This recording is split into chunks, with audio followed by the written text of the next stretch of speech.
Iliman aimait le football plus que tout. Depuis petit, il rêvait de devenir un grand joueur. Mais à l'entraînement, il n'était jamais choisi parmi les titulaires. Toujours sur le banc, toujours spectateur. Ses camarades se moquaient. Regardez-le, il est trop lent.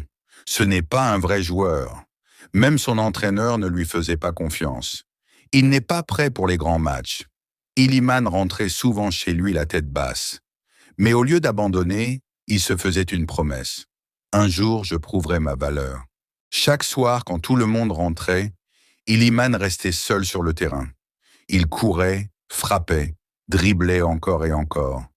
La sueur coulait, ses chaussures s'usaient vite, mais il ne lâchait rien. Pendant que les autres riaient ou se reposaient, Iliman travaillait en silence. Il savait qu'un jour, l'occasion viendrait. Un samedi, l'équipe devait affronter son plus grand rival. Les gradins étaient remplis, les supporters criaient, l'entraîneur aligna son équipe, et comme toujours, Iliman resta sur le banc. Mais ce jour-là, tout ne se passa pas comme prévu. À la mi-temps, son équipe perdait 1-0. Et pire encore, l'attaquant principal se blessa en début de seconde période. L'entraîneur n'avait plus de choix. Il se retourna vers le banc et regarda Iliman. « Prépare-toi, tu entres. » Le cœur d'Iliman battait très fort. C'était sa première vraie chance. Dès qu'il entra, les supporters se mirent à rire. « Pourquoi lui? C'est foutu !» Mais Iliman n'écouta pas. Il se concentre sur le ballon. À la 88e minute, il reçut une passe.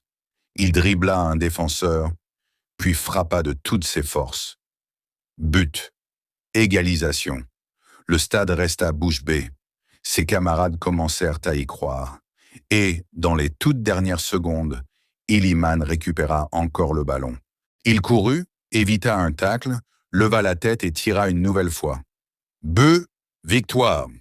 Quand l'arbitre siffla la fin, toute l'équipe courut vers lui. Les supporters criaient son nom. Son entraîneur, qui doutait de lui, dit « Iliman, tu viens de sauver l'équipe. Tu es un vrai champion. » Ce jour-là, Iliman comprit que tout son travail en silence n'avait pas été inutile. Morale. Même si on te met de côté, continue à travailler. Le jour où ta chance arrive, tu seras prêt à briller. Écris en commentaire une leçon de morale qui nous rappelle de ne jamais baisser les bras. Abonnez-vous, commentez et partagez pour soutenir notre travail.